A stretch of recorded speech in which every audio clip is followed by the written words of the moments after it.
Salam sejahtera untuk kita semua. Salam merdeka belajar. Saya adalah Eka Novriance Lasmarinim Purba.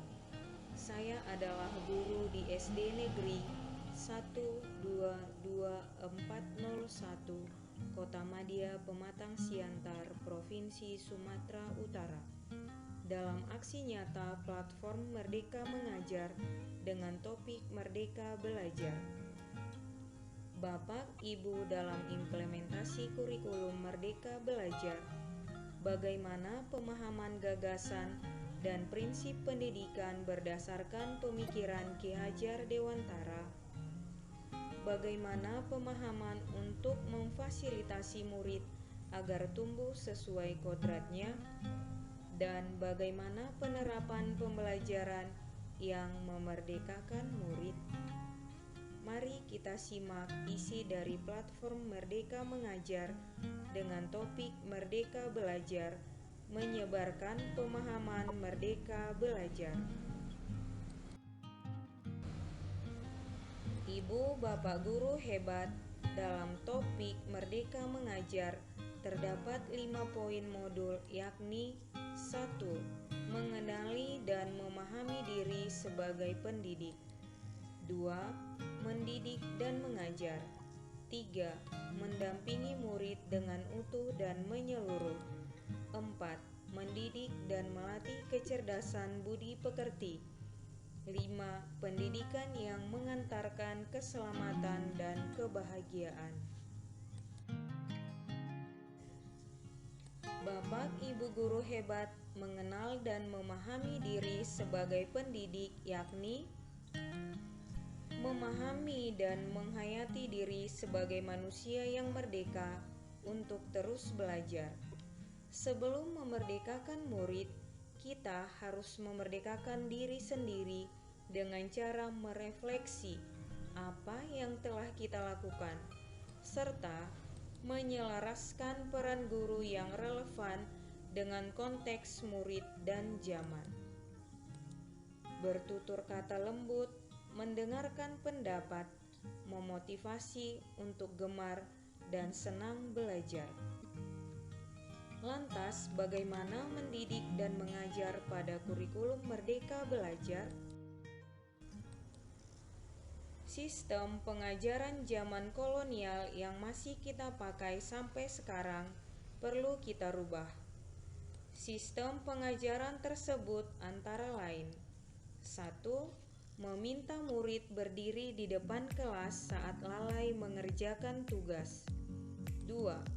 Murid duduk rapi menghadap ke depan dengan kelas yang hening. 3. Melakukan perengkingan berdasarkan nilai pengetahuan. 4. Menyeragamkan pembuatan tugas. 5.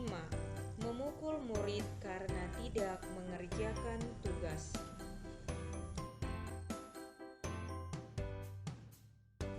Selanjutnya, mendampingi murid dengan utuh dan menyeluruh, yakni disesuaikan dengan kodrat keadaan yang terbagi menjadi 2, yaitu 1. Kodrat alam dan 2.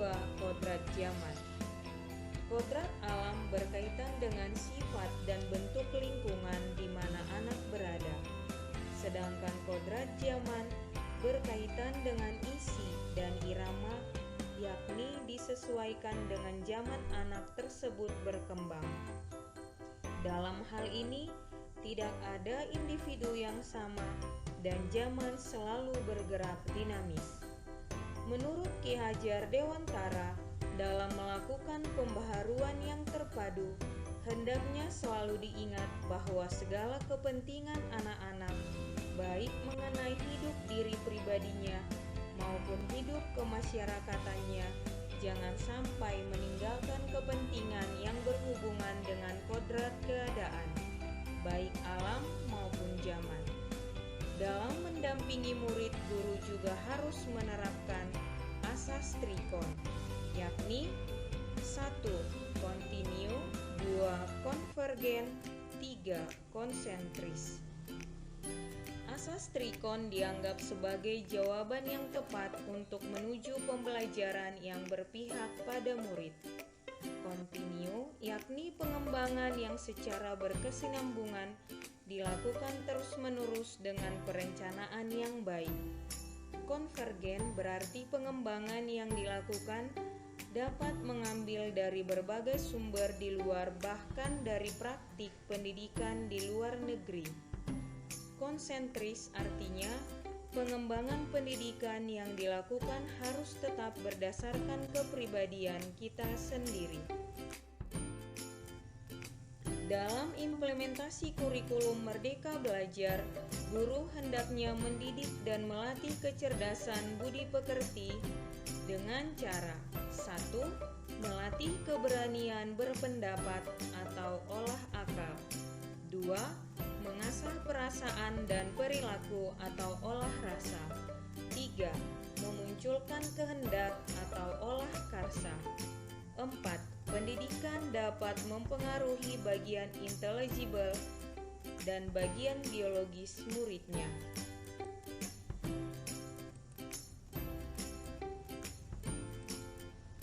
Pendidikan yang mengantarkan keselamatan dan kebahagiaan.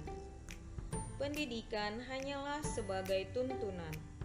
Sudah bukan zamannya guru mendikte murid, melainkan guru menjadi fasilitator atas kodrat alam dan zaman murid tersebut. Setiap murid memiliki kodrat, kekuatan, atau potensi-potensi yang berbeda, yakni disesuaikan dengan kodrat alamnya dan kodrat zamannya. Pendidikan tidak dapat berkehendak atas kodrat, kekuatan, atau potensi murid, serta menerapkan sistem Among dan semboyan Ki Hajar Dewantara, yakni Ingarso Sung Tulodo, Ing Madia Mangunkarso, Tutiuri Handayani, dan menerapkan pembelajaran proyek serta digitalisasi pembelajaran.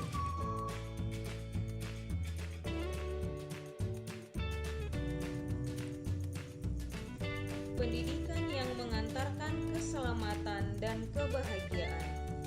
Terdapat trisentra pendidikan, yakni pertama adalah keluarga. Lingkungan pendidikan pertama untuk seorang anak. Keluarga tempat seorang anak tumbuh sangatlah berpengaruh bagi pendidikan seorang anak.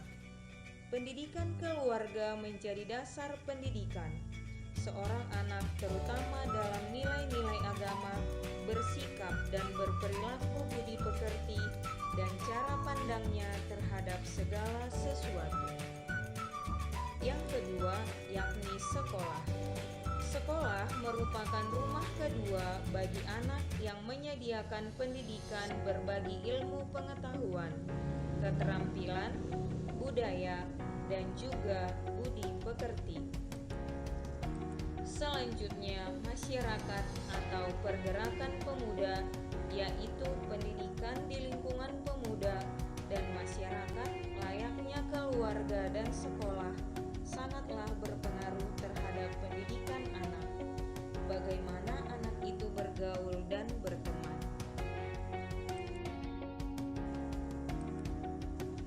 Demikianlah pemaparan aksi nyata dalam topik Merdeka Belajar. Terima kasih.